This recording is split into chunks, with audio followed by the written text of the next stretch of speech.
قوم عاد کا واقعہ قرآن پاک میں اس لیے بیان کیا گیا ہے تاکہ انسان عبرت حاصل کرے اور اللہ کی نافرمانی سے بچے۔ قوم عاد حضرت نوح علیہ السلام کے بعد آنے والی ایک طاقتور قوم تھی۔ یہ لوگ جسمانی طاقت، قد و قامت اور شان و شوکت میں اپنی مثال آپ تھے۔ بڑے بڑے محلات بناتے تھے اور اپنی قوت پر بہت گھمنڈ کرتے تھے، یہاں تک کہ کہتے تھے کہ ہم سے زیادہ طاقتور کون ہے۔ یہی غرور اور تکبر ان کی تباہی کا سبب بن گیا۔ اللہ تعالیٰ نے قوم عاد کو بے شمار نعمتوں سے نوازا تھا۔ ان کے پاس زرخیز زمینیں تھیں، باغات تھے، مال و دولت تھی اور امن و سکون بھی تھا، مگر انہوں نے ان نعمتوں پر شکر ادا کرنے کے بجائے ناشکری کا راستہ اختیار کیا۔ انہوں نے اللہ کو چھوڑ کر بتوں کی عبادت شروع کر دی۔ ظلم عام ہو گیا، کمزوروں کو حقیر سمجھا جانے لگا اور تکبر ان کی زندگی کا حصہ بن گیا۔ اللہ تعالیٰ نے اپنی رحمت سے ان کی ہدایت کے لیے حضرت ہود علیہ السلام کو نبی بنا کر بھیجا۔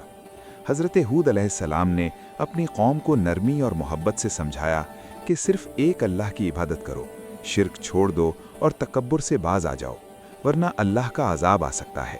لیکن قوم عاد نے حضرت ہود علیہ السلام کی بات ماننے کے بجائے ان کا مذاق اڑایا، انہیں جھوٹا کہا اور یہاں تک کہہ دیا کہ اگر عذاب آنا ہے تو لے آؤ۔ پھر اللہ تعالیٰ نے انہیں تنبیہ کے طور پر آزمائش میں ڈالا۔ بارش بند ہو گئی، زمین سوکھ گئی اور قحط پڑ گیا۔ یہ توبہ اور رجوع کا موقع تھا، مگر قوم عاد نے پھر بھی اپنی روش نہ بدلی۔ کچھ عرصے بعد آسمان پر سیاہ بادل نمودار ہوئے تو قوم عاد خوش ہو گئی اور کہنے لگی کہ اب بارش ہوگی اور ہماری مشکل ختم ہو جائے گی۔ لیکن وہ بادل رحمت کے نہیں بلکہ عذاب کے بادل تھے۔ اللہ تعالیٰ نے ان پر ایک نہایت سرد اور تیز آندھی مسلط کر دی، جو 7 راتیں اور 8 دن مسلسل چلتی رہی۔ یہ آندھی اتنی شدید تھی کہ طاقتور انسانوں کو زمین سے اٹھا کر پٹخ دیتی۔ مضبوط جسم تنکوں کی طرح بکھر گئے اور بلند و گالا محلات زمین بوس ہو گئے۔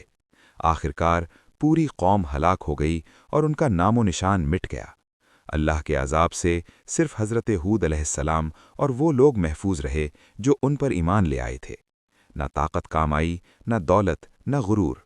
اس واقعے سے ہمیں یہ سبق ملتا ہے کہ تکبر اللہ کو سخت ناپسند ہے۔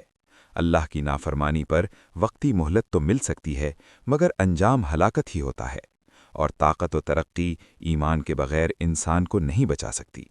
آج کے دور میں بھی انسان اپنی طاقت، مال اور ترقی پر ناز کرتا ہے، لیکن اگر اللہ کی اطاعت، شکر گزاری اور عاجزی نہ ہو تو انجام قوم عاد سے مختلف نہیں ہو سکتا۔